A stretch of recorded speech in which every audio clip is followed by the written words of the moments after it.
அர்ச்சுனா எம்பிக்கு எதிரியாகி கிழித்து தொங்கவிட்ட கௌசல்யா. உயிரை தவிர இழந்த அனைத்தையும் நான் வழங்குவேன். ஜனாதிபதி அனுர மக்களுக்கு உறுதி. யாழ்ப்பாணத்தில் கடல் கடும் கொந்தளிப்பு. உடைந்து விழுந்த கட்டுமானங்கள். வானிலை தொடர்பில் வெளியான அறிவித்தல். அரசாங்கம் மற்றும் எதிர்க்கட்சி ஆதரவாளர்கள் ஒரே இடத்தில் ஆர்ப்பாட்டம். அம்பாறையில் வீட்டு கூரையில் மறைத்து வைக்கப்பட்டிருந்த 118 தோட்டாக்களால் பரபரப்பு. வைத்திருந்தது யார் தெரியுமா? வெளியான பின்னணி. நோபல் பரிசுக்காக குழந்தை போல் அடம் பிடிக்கும் ட்ரம்ப். அனர்த்தத்தால் இழந்த உயிர்களை மீண்டும் பெற முடியாவிட்டாலும் பாதிக்கப்பட்ட மக்களின் வாழ்க்கையை மீட்டெடுக்க அரசு அனைத்து ஆதரவையும் நிச்சயம் வழங்கும் என்று ஜனாதிபதி அனுரகுமார திசாநாயக்க மக்களோடு சந்தித்து தெரிவித்துள்ளார். அனர்த்தத்தை எதிர்கொண்ட மக்களுக்கு முன்னர் இருந்ததை விட சிறந்த வாழ்க்கை தரத்தை வழங்குவதே தனது குறிக்கோள் என்றும் அனுர தெரிவித்துள்ளார். அதற்கான வலுவான திட்டம் தற்போது வெற்றிகரமாக செயற்படுத்தப்பட்டு வருகின்றதாகவும் அந்த மக்களை 2048 ஆண்டு வரை காத்திருக்க சொல்ல போவதில்லை என்றும் ஜனாதிபதி தெரிவித்தார். டிட்வா சூறாவளியால் முழுமையாக வீடுகளை இழந்த குருநாகல் மாவட்ட மக்களுக்காக புதிய வீடுகளை நிர்மாணிக்கும் பணிகள் மற்றும் இழப்பீடு வழங்கும் நிகழ்வில் உரையாற்றும் போதே ஜனாதிபதி இதனை மக்களுக்கு தெரிவித்தார். பேரழிவிலிருந்து மீள்வதற்கு நீண்ட காலம் எடுக்கும் என்று சிலர் எதிர்பார்த்தாலும் தற்போது கணிசமான அளவுக்கு நாட்டையும் மக்களின் வாழ்க்கையையும் மீட்டெடுக்க அரசுக்கு சாத்தியமாகியுள்ளது. எந்த ஒரு அனர்த்தத்தையும் எதிர்காலத்தில் எதிர்கொள்ளக்கூடிய வகையில் இந்த நாட்டு பொருளாதாரத்தை வலுவாக கட்டியெழுப்புவதற்காக ஒன்றிணைந்து செயற்படுவோம் என தெரிவித்துள்ளமையும் குறிப்பிடத்தக்கது. யாழ்ப்பாணத்தில் நிலவும் சீரற்ற வானிலை காரணமாக கடல் கொந்தளிப்பான நிலையில் உள்ளதோடு வடமராட்சி பகுதி கடல் மிக கொந்தளிப்பான நிலையில் உள்ளது. மூர்க்கம் கடற்கரை பகுதியில் காணப்பட்ட சில கட்டுமானங்கள் கடல் அலையால் சேதமடைந்துள்ளன. வங்காள விரிகுடாவில் காணப்பட்ட ஆழ்ந்த காற்றழுத்த தாழ்வு மண்டலம் தற்போது காற்றழுத்த தாழ்வு நிலையாக வடக்கு மாகாணத்தின் மையத்தில் நிலை கொண்டுள்ளது. நேற்று சனிக்கிழமை வானிலை அறிவிப்பின்படி பல இடங்களில் நாள் முழுவதும் மழை பெய்துள்ளதோடு கடும் காற்று வீசி வருவதும் குறிப்பிடத்தக்கது. நிலவும் சீரற்ற காலநிலையால் கடற்தொழிலாளர்களை கடலுக்கு செல்ல வேண்டாம் என எச்சரிக்கை விடுக்கப்பட்ட நிலையில் யாழ்ப்பாண கடற்தொழிலாளர்கள் கடலுக்கு தொழிலுக்கு செல்லாது தமது படகுகளை கரைகளுக்கு எடுத்துள்ளனர். யாழ் மாவட்ட நாடாளுமன்ற உறுப்பினர் அர்ச்சுனா ராமநாதன் சபையில் நடந்து கொள்ளும் விதம் குறித்து ஊடகத்துறை பிரதி அமைச்சர் கௌசல்யா ஆரியரத்ன கடுமையான விமர்சனங்களை முன்வைத்துள்ளார். அர்ச்சுனா நாடாளுமன்ற ஒழுக்கத்தை ஏனைய உறுப்பினர்களிடமிருந்து முதலில் கற்றுக்கொள்ளுமாறும் ஆலோசனை கொடுத்துள்ளார். நாடாளுமன்றத்தில் கூச்சலிடுவதும் சிற்றுண்டி சாலைக்கு சென்று சாப்பிடுவதும் மாத்திரம் ஒரு மக்கள் பிரதிநிதியின் வேலை அல்ல என்பதை அர்ச்சுனா எம்பி புரிந்து கொள்ள வேண்டும் என தெரிவித்துள்ளார். நாடாளுமன்ற உறுப்பினர் அர்ச்சுனா ராமநாதன் காலையிலிருந்தே சபையின் நடவடிக்கைகளுக்கு இடையூறு விளைவிப்பதாக தெரிவித்த அவர் வடமாகாணத்தை பிரதிநிதித்துவப்படுத்தும் ஏனைய உறுப்பினர்களிடமிருந்து ஒழுக்கத்தை கற்றுக்கொள்ளுமாறும் தெரிவித்துள்ளார்.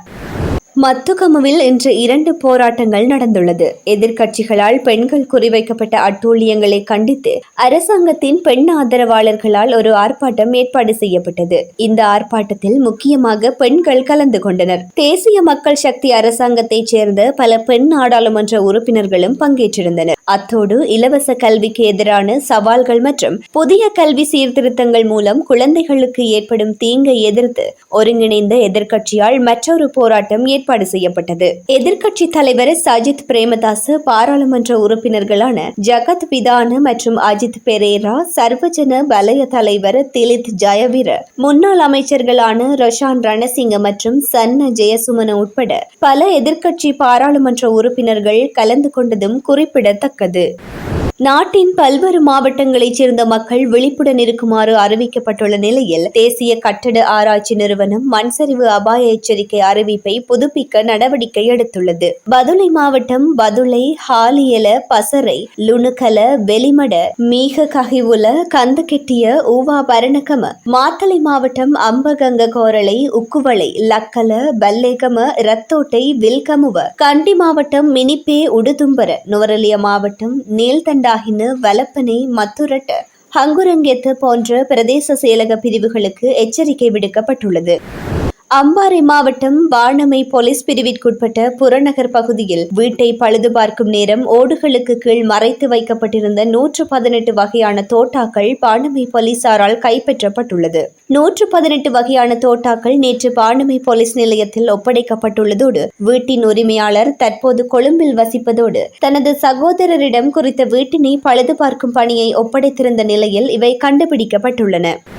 2026 ரமலான் காலத்தில் விசேட விடுமுறை வழங்குவது தொடர்பில் பொது நிர்வாக மாகாண சபைகள் மற்றும் உள்ளூராட்சி அமைச்சு சுற்றறிக்கை ஒன்றை வெளியிட்டுள்ளது.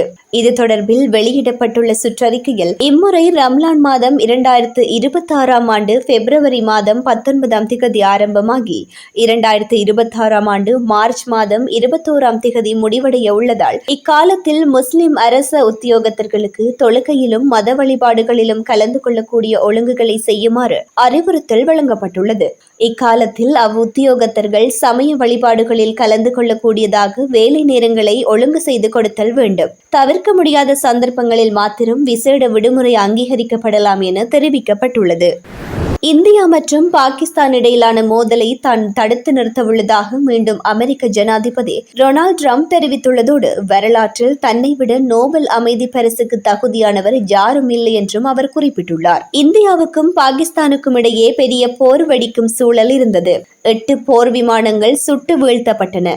அந்த நேரத்தில் நான் தலையிட்டு போரை நிறுத்தினேன். வரலாற்றில் நோபல் அமைதி பரிசுக்கு என்னை போல தகுதியானவர்கள் வேறு யாரும் இல்லை. ஆனால் ஒபாமா எந்த ஒரு பணியும் செய்யாமலே நோபல் பரிசை பெற்றுக்கொண்டார். இதுவரை சுமார் 8 பெரிய போர்களை பேச்சுவார்த்தை மூலம் தீர்த்து வைத்துள்ளேன். அவற்றில் சில 25 முதல் 36 ஆண்டுகள் வரை நீடித்தவை என்று தெரிவித்தார். அது மாத்திரமல்லாது சர்வதேச விதிகள் எனக்கு பொருந்தாது என்று கூறியுள்ள ட்ரம்ப் வெனிசுலா மற்றும் ஈரான் விவகாரங்களிலும் நான் தலையிடுவேன் என்று தெரிவித்துள்ளார். வெனிசுலா ஜனாதிபதியை கடத்தியதற்கு மத்தியில் ட்ரம்ப் தனக்கு அமைதிக்கான நோபல் பரிசு கேட்பது பேசுபொருளாகி வருகின்றமை குறிப்பிடத்தக்கது.